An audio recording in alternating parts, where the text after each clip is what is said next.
Menurut Aprindo atau Asosiasi Pengusaha Retail Indonesia, hal ini menunjukkan kalau kondisi pasar retail modern kita saat ini sedang drop dan lagi berada di titik yang terendah. Sejak awal pandemi tahun lalu, memang sektor retail mendapat pukulan besar dan kesulitan untuk bisa bangkit lagi. Halo Sobat Primo Pasindo. Supermarket Giant di seluruh Indonesia sudah tutup. Tidak hanya itu, Centro Department Store juga dinyatakan pailit oleh perusahaan pengelolanya. Tidak heran kalau beberapa waktu lalu kita lihat Giant melakukan diskon besar-besaran untuk menghabiskan stok barang yang tersisa hingga hari-hari terakhir operasional mereka. Kenapa sampai bisa supermarket sebesar Giant dan departemen store sekelas Centro bisa sampai gulung tikar? Bagaimana hubungannya dengan rencana kebijakan pajak baru yang akan dikeluarkan pemerintah? Kita akan bahas bersama dalam video kali ini, maka sebelumnya jangan lupa untuk subscribe channel kami agar Anda tidak ketinggalan informasi inspiratif dan berita-berita terhangat seputar bisnis, terutama industri plastik.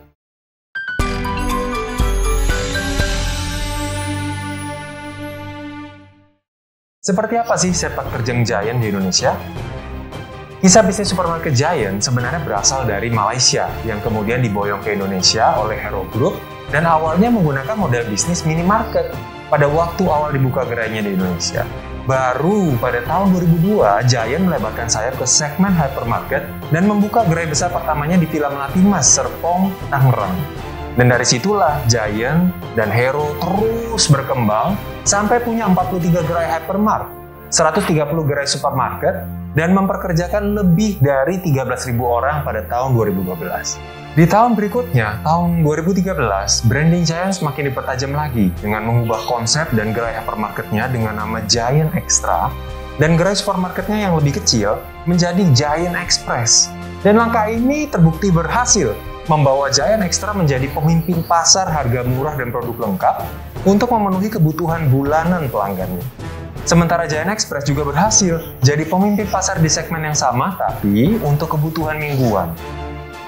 Nah, puncak kejayaan Giant tersebut kelihatannya mulai menurun sewaktu memasuki tahun 2018, di mana Hero Group saat itu memutuskan untuk menutup 26 gerai supermarketnya, disusul lagi pada tahun 2019 ada 6 gerai Giant Extra dan Giant Express yang ditutup.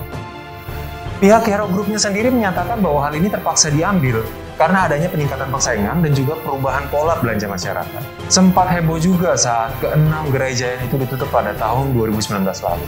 Banyak yang berpikir bahwa saat itulah Giant akan tutup toko selama-lamanya, karena sempat ada pemberitaan diskon besar-besaran di media.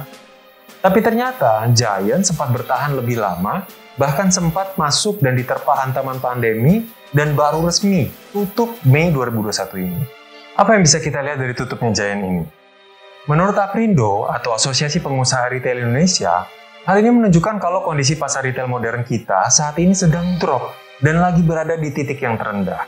Sejak awal pandemi tahun lalu, memang sektor retail mendapat pukulan besar dan kesulitan untuk bisa bangkit lagi. Soalnya perilaku belanja masyarakat pun sudah berubah kembali sepanjang tahun kemarin. Yang pertama adalah akibat pandemik tentunya juga para retail modern harus mengalami suasana yang fluktuatif, bahkan cenderung underperform ya beberapa tipe atau format retail. Yang kedua adalah karena memang perubahan perilaku konsumen. Kita tahu bahwa perubahan perilaku konsumen juga mengakibatkan akhirnya ada perubahan cara konsumsi. Dengan adanya pembatasan ruang gerak, banyak konsumen memilih belanja via online. Dan kalaupun keluar belanja, hanya belanja ke yang dekat-dekat saja, seperti ke Indomaret atau Alfamart atau mungkin pasar modern dekat rumah mereka.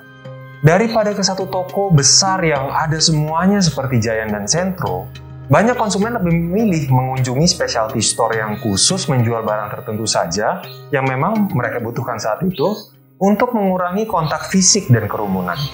Makanya langkah yang diambil oleh Hero Group setelah penutupan Giant ini adalah mengubah gerai-gerai bekas Giant mereka untuk menjadi specialty store milik mereka, yaitu IKEA dan Guardian. Hero Group mengantisipasi krisis di bidang retail ini dengan segera menyesuaikan diri dan membanting setir arah bisnis mereka. Tapi bagaimana dengan pelaku usaha retail lainnya?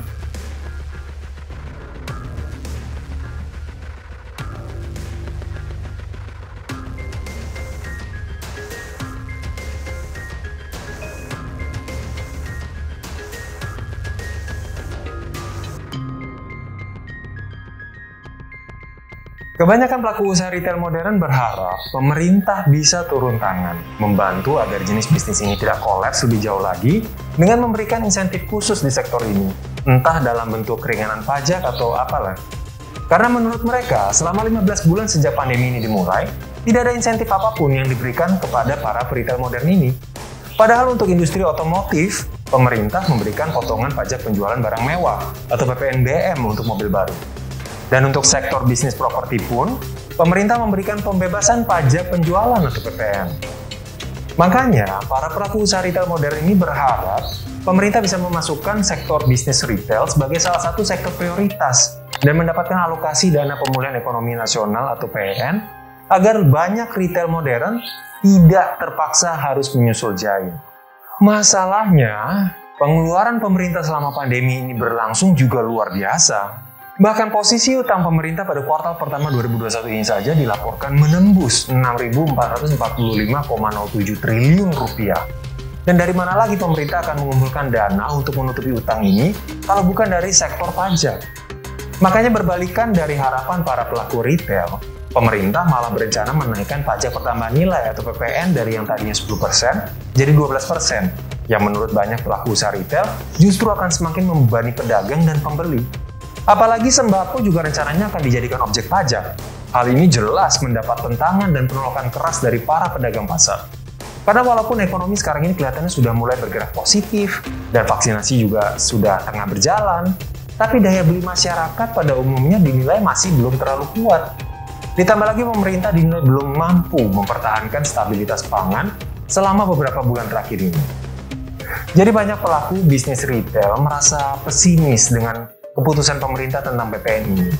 Karena selama ini mereka merasa bahwa omset mereka sudah cukup hancur dihancarkan ini. Kalau sampai keputusan PPN yang baru ini berlaku dan menaikkan harga jual dagangan mereka, daya beli konsumen akan semakin lemah dan bisa-bisa semakin banyak yang akan gulung tikar. Makanya banyak sekali kritik pedas dan tajam yang dilancarkan oleh masyarakat dan pedagang, khususnya soal kenaikan PPN yang sudah ada dan pemberlakuan PPN ke beberapa barang yang tadinya bukan termasuk objek pajak, yaitu beberapa barang kebutuhan pokok serta hasil tambang dan pengeboran. Menurut Peraturan Menteri Keuangan tahun 2017, kebutuhan pokok yang dimaksud di sini mencakup beras, jagung, sagu, kedelai, garam, gula, daging, telur, susu, buah-buahan, sayur-sayuran, ubi-ubian, dan juga bumbu masak. Sedangkan hasil tambang dan pengeboran mencakup emas, batu bara, hasil mineral bumi seperti minyak dan juga gas bumi. Tidak hanya barang, layanan dan jasa pun nantinya akan dikenakan PPN.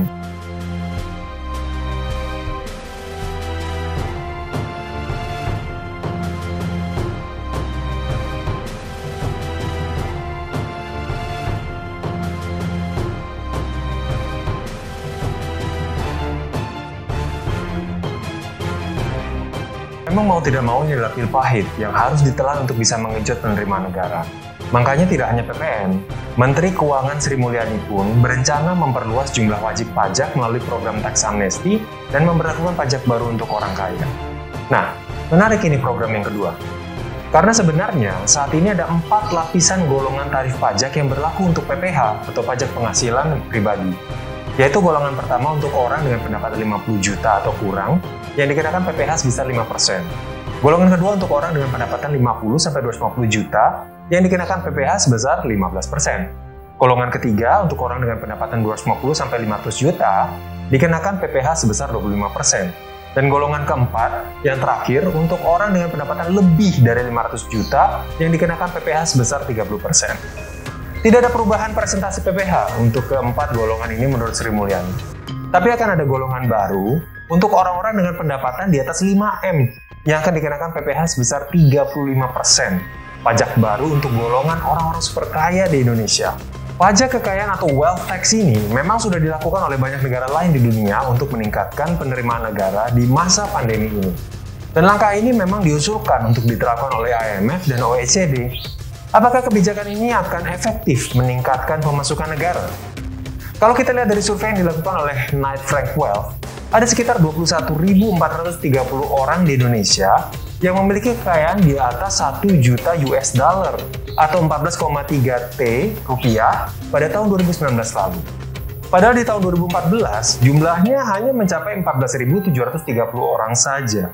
Nah, Kalau kita coba ambil data dari 2014 dan asumsikan 14.370 orang ini memiliki pendapatan di atas 5M per tahun, kenaikan 5% PPh mereka ini akan mengumpulkan paling sedikitnya 3,6 T per tahun. Apalagi saat ini, Indonesia adalah salah satu negara Asia yang penambahan jumlah orang kayanya paling cepat, dengan laju pertumbuhannya mencapai 67%, di atas India yang laju pertumbuhannya saat ini hanya 63%. Dan ini berarti, pada tahun 2025 nanti, jumlah orang super kaya dengan aset di atas 1 juta US dollar akan meningkat 2 kali lipat jumlahnya, menjadi 45.063 orang. Memang harus diakui, dan Menteri Keuangan Sri Mulyani pun mengakui bahwa target penerimaan pajak tahun ini masih cukup berat di tengah pemulihan ekonomi yang masih bisa dibilang cukup dini ini. Jadi pemerintah sendiri perlu mencari keseimbangan dan jalan tengah antara pertumbuhan ekonomi dan pemulihan kesehatan masyarakat. Bagaimana menurut Sobat Primo Plasindo tentang kebijakan pajak ini? Menurut Anda, bagaimana nasib para pedagang dan sektor retail dengan pemberlakuan kebijakan ini? Tinggalkan pendapat Anda di kolom komentar di bawah, dan like jika Anda menyukai video ini, serta bagikan ke teman, saudara, atau rekan bisnis Anda. Jangan lupa subscribe channel ini agar Anda tidak ketinggalan lagi informasi inspiratif dan berita-berita terhangat seputar bisnis plastik.